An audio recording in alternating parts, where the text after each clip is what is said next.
30 দিন বয়সী কোয়েল পাখি চেনার উপায়। 30 দিন বয়সী কোয়েল পাখি কত গ্রাম ওয়েট আসে? আসসালামু আলাইকুম ওয়া রাহমাতুল্লাহ। প্রিয় তরুণ উদ্যোক্তা ভাই বোনেরা, আশা করি সকলেই ভালো আছেন। বর্তমান সময়ে আপনারা অনেকেই কোয়েল পাখি কিনে প্রতারিত হন। 25 দিন বা 20 দিন বয়সের পাখি দিয়ে বলে 30 দিন। তো আপনাকে 30 দিন বয়সের কোয়েল পাখিটা বাছাই করতে হবে, বা 30 দিন বয়সের পাখিটা দেখতে কেমন এবং তার ওজন কত গ্রাম আসে, এইটা যদি আপনি জানতে পারেন তাহলে কিন্তু কখনোই পাখি কিনে আপনি প্রতারিত হবেন না। তো আগে আপনাকে 30 দিন বয়সের কোয়েল পাখিটা চিনতে হবে। সাধারণত কোয়েল পাখি দেখে কখনোই বয়স নির্ধারিত করা যায় না।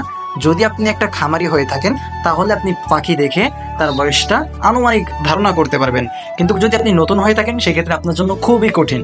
তো আমি আপনাদেরকে 20 দিন, 25 দিন এবং 30 দিন বয়সের পাখি দেখাবো, যেটার মাধ্যমে আপনি দেখে বুঝতে পারবেন যে 25 দিনের পাখিটা কতটা বড় হয় এবং 30 দিনের পাখিটা কতটা বড় হয়। এইটা দেখলে আপনি হালকা বুঝতে পারবেন, এইটা থেকে আপনি কিছুটা ধারণা নেবেন।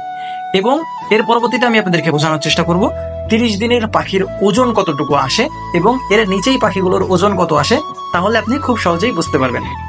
তো এখানে আমি 20 দিন, 30 দিন, 25 দিন সকল বয়সের পাখিগুলো একসাথে আপনাদেরকে দেখাচ্ছি যাতে আপনাদের বুঝতে সুবিধা হয়। তো 25 দিনের পাখিটা একটু দেখেন, 30 দিন পাখির মতো দেখতে, কিন্তু 30 দিনের পাখিটা হবে বড় এবং 25 দিনের পাখিটা হবে ছোট, আর 20 দিনের পাখিটা সম্পূর্ণই ছোট হবে। এর পরবর্তীতে আপনাদেরকে পাখিগুলো ওজন করে দেখায়। আমার 30 দিনের পাখির ওজন একটা আসছে 100 গ্রাম। এর পরবর্তীতে আরেকটা ওজন করে দেখি, এটা আসছে আপনার 109 গ্রাম এবং আরও একটা আসছে, এটা আপনার 87 গ্রাম। তো আপনার 30 দিনে যদি অরিজিনাল 30 দিন বয়স হয়ে থাকে তাহলে পাখির ওজন আসবে আশা করি 90 থেকে 110 গ্রামের ভেতরে। এখন কিছু ক্ষেত্রে এর বেশি হবে, কিছু ক্ষেত্রে কম হবে। যেরকম আপনি যদি ব্রয়লার স্টেটার খাবার খাওয়ান এবং পাখিকে গ্রোথ প্রমোটার ওষুধ খাওয়ান তাহলে এর থেকেও বেশি আসবে। আর যদি আপনার খাবার হয় সোনালি স্টেটার বা নিম্ন পর্যায়ের খাবার তাহলে কিন্তু এর থেকেও ওজন কম আসবে।